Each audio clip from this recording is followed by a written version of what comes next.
اور معلوم ہوا کہ مجھے میعادی بخار لاحق ہو چکا ہے اور یقیناً مہینوں سے میں اس میں مبتلا ہوں، اگرچہ اس بارے میں مجھے علم نہ تھا، اور سوچا کہ دیکھیں اس کے علاوہ مجھے کیا کچھ لاحق ہو چکا ہے۔ ورق الٹ کر میں نے سینٹ وائٹوسس ڈانس کے مرض کا مطالعہ کیا۔ توقع کے عین مطابق معلوم ہوا کہ یہ مرض بھی مجھے لاحق ہو چکا ہے۔ میں اپنے معاملے میں دلچسپی لینے لگا اور عزم کر لیا کہ تہ تک اس کی چھان بین کروں، اور میں نے حروف تہجی کے لحاظ سے بیماریوں کا مطالعہ شروع کر دیا۔ دوبارہ پڑھنا شروع کیا اور معلوم ہوا کہ مجھے یہ مرض بھی لاحق ہو چکا ہے، اور یہ کہ سنگین مرحلہ تقریباً اگلے 2 ہفتوں میں شروع ہو جائے گا۔ ایک بیماری جس میں گردوں پر شدید سوجن آ جاتی ہے۔ اس بیماری کو انگلستان کے ایک ڈاکٹر رچرڈ برائٹ نے دریافت کیا تھا، اس لیے اس کا نام ڈاکٹر کے نام سے جڑ گیا۔ برائٹ ڈیزیز ورم گردہ۔ یہ معلوم کر کے اطمینان ہوا کہ یہ مرض مجھے معتدل شکل میں لاحق ہے، اور جہاں تک اس کا تعلق ہے تو میں سالوں زندہ رہ سکتا ہوں۔ ہیضہ مجھے شدید پیچیدگیوں کے ساتھ لاحق تھا۔ خناک مجھے پیدائشی مرض دکھائی دیتا تھا۔ میں نے 26 حروف کی تمام بیماریوں میں باریک بینی سے جان کھپائی، اور نتیجہ یہ نکالا کہ واحد بیماری جو مجھے لاحق نہ تھی گھٹنے کی سوجن تھی۔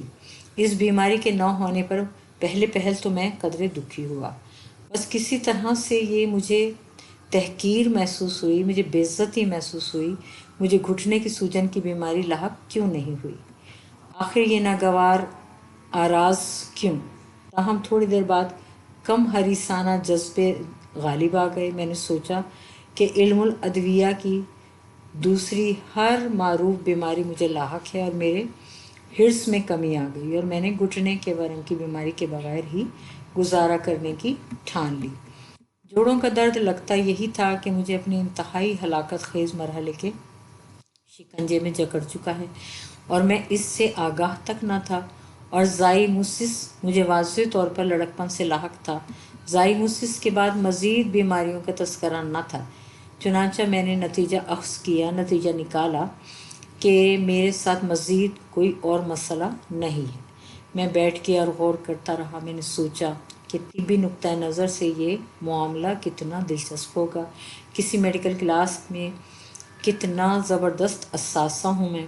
طلباء کو ہسپتالوں میں پھرنے کی ضرورت نہیں ہوگی، اگر میں ان کے پاس ہوں۔ میں اپنی ذات میں ایک ہسپتال تھا، انہیں صرف اتنا کرنا ہوگا کہ میرے گرد گھومیں اور اس کے بعد اپنے ڈپلومے کی سند حاصل کر لیں۔ پھر میں نے سوچا کہ میں کتنا عرصہ زندہ رہ پاؤں گا۔ میں نے اپنا معائنہ کرنے کی کوشش کی، میں نے اپنی نبض محسوس کی۔ پہلے تو مجھے کوئی نبض ہی نہ ملی، پھر اچانک یہ چلتی ہوئی محسوس ہوئی۔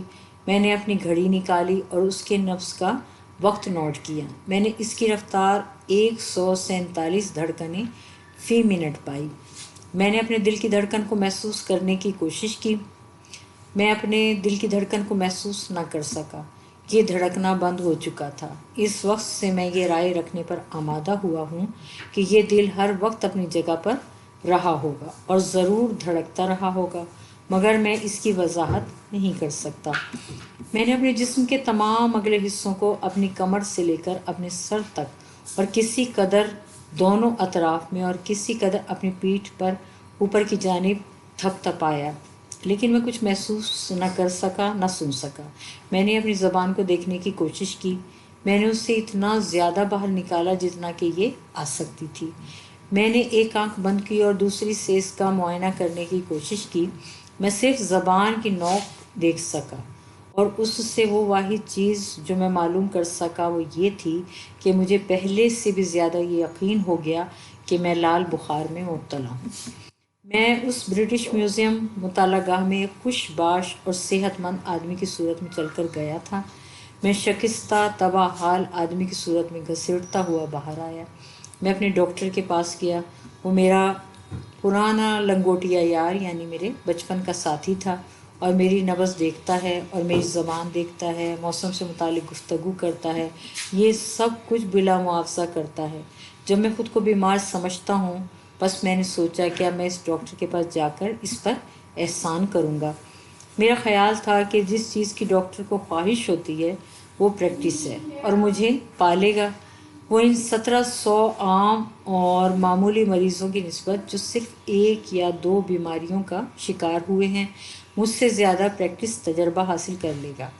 بس میں سیدھا اس کے پاس گیا اور اس سے ملا اور اس نے کہا کہ اچھا، آپ کے ساتھ کیا مسئلہ ہے جناب؟ میں نے کہا پیارے دوست، میں یہ بتانے میں آپ کا زیادہ وقت نہیں لوں گا کہ میرے ساتھ کیا مسئلہ ہے۔ زندگی مختصر ہے اور ہو سکتا ہے کہ میری بات ختم کرنے سے پہلے تم گزر جاؤ، لہٰذا میں صرف تمہیں یہ بتاؤں گا کہ میرے ساتھ کیا مسئلہ نہیں ہے۔ مجھے گھٹنے کے ورم کی شکایت نہیں ہوئی ہے، میں تمہیں اس کی وجہ نہیں بتا سکتا، مگر حقیقت یہی ہے کہ مجھے یہ مرض لاحق نہیں ہوا ہے، تاہم اس کے علاوہ ہر بیماری مجھے لاحق ہو چکی ہے۔ اور میں نے اسے بتایا کہ کسی طرح مجھے یہ تمام کچھ معلوم ہوا ہے۔ پھر اس نے میرا منہ کھولا اور اس کے اندر دیکھا اور مضبوطی سے میری کلائی کو پکڑا اور پھر مجھے چھاتی پر مکہ مارا، جبکہ میں اس کی توقع نہیں کر رہا تھا۔ میں اسے ایک بزدلانہ حرکت کہوں گا۔ اور اس کے فوراً بعد اس نے اپنے سر کے پہلو سے مجھے ٹکر ماری۔ اس کے بعد وہ بیٹھ گیا اور نسخہ لکھ ڈالا اور اسے تہہ کیا اور مجھے دے دیا، اور میں نے اسے اپنی جیب میں ڈالا اور باہر نکل گیا۔ میں نے اسے نہ کھولا، میں اسے قریب ترین دوا فروش کی دکان پر لے گیا اور اسے تھما دیا۔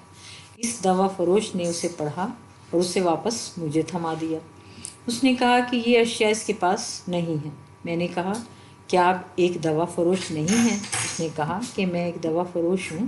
اگر میری دکان بیک وقت امداد باہمی سے چلنے والے اسٹور اور فیملی ہوٹل ہوتا تو شاید میں آپ کے کام آ سکتا تھا، مگر میرا صرف دوا فروش ہونا ہی میری راہ میں مزاحمت ہے۔ میں نے نسخہ پڑھا اور اس میں درج تھا 1 پاؤنڈ بڑا گوشت ہر 6 گھنٹے بعد، ہر صبح 10 میل لمبی سیر، ہر رات ٹھیک 11 بجے سونا، اور اپنے دماغ کو ایسی چیزوں میں مت کھپائیے جنہیں آپ نہیں سمجھتے۔ میں نے ان ہدایات پر عمل کیا اور اس کا خوشگوار نتیجہ نکلا۔ اپنے جذبات کا اظہار کروں یہ کہ میری زندگی بچ گئی اور ابھی تک بسر ہو رہی ہے۔ اگر آپ کو ہماری یہ ویڈیو پسند آئی ہے تو لائک کریں اور اسے سبسکرائب کریں۔ ایسی مزید ویڈیوز دیکھنا چاہتے ہیں تو ہمیں سبسکرائب ضرور کریں۔ ہمیں دعاؤں میں یاد رکھیں۔ خدا آپ کا نگہبان ہو، وہی ہم سب کا خالق، مالک اور رازق ہے۔ اللہ حافظ۔